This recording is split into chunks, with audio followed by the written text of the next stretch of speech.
In 1737, Governor Samuel Ogle and Council President Benjamin Tasker Sr. bought a 500-acre tract of land in Maryland. In August, Ogle bought out Tasker's half to become sole owner, and he built the Belair Mansion around 1745. Samuel Ogle came to Maryland in 1731 and served 3 years as governor of the province. In 1741, Samuel Ogle married Anne Tasker, daughter of his former partner. Near the end of 1742, the couple moved to England for 4 years, leaving Tasker Sr. in charge of building the central block of the House of Belair. When the Ogles returned to Belair in 1747, construction was most likely completed. Almost immediately, the couple built a detached 40-foot brick 2-story kitchen/office to the east of the house, as well as other dependencies often associated with plantation houses. A greenhouse later connected the house and kitchen. Samuel Ogle died in 1752, leaving Benjamin Tasker Sr. and Jr. as executors of his will and the guardians of his young son, Benjamin Ogle.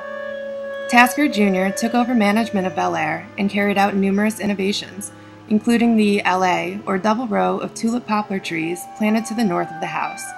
Visitors can still see the etching BT 1757 on the downspout header at the center block's west end. Tasker Jr. made the acquaintance of Benjamin Franklin, a Pennsylvania representative, when he served as one of Maryland's delegates to the Albany Congress in 1754. The next year, when Franklin visited Annapolis, he and his party journeyed to the Colonel Tasker's country seat at Belair.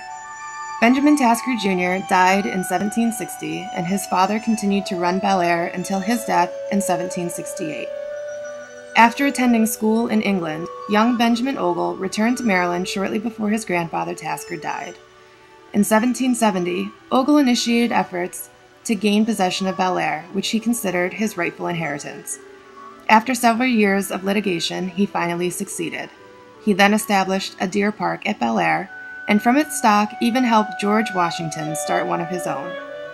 Benjamin Ogle served 3 terms as state governor, beginning in 1798. But prior to that time, he deeded Belair to his son, Benjamin Ogle II, who moved to the house full-time. Until then, the Ogles had moved between Belair and their Annapolis townhouse, Ogle Hall, which survives today as the U.S. Naval Academy Alumni House. Benjamin Ogle II made several changes to the home, and many of the interiors in the central portion of the house represent those he installed circa 1815. Benjamin Ogle II and his wife, Anna Maria, raised their 14 children at Belair.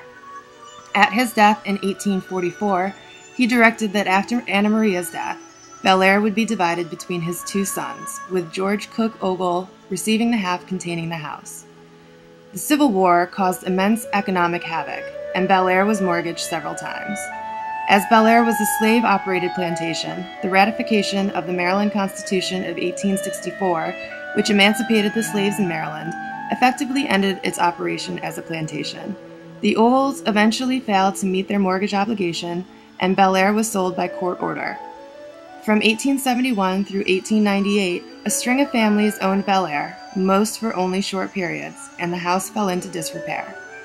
Years of neglect came to an end in 1898 when the estate was purchased by James T. Woodward.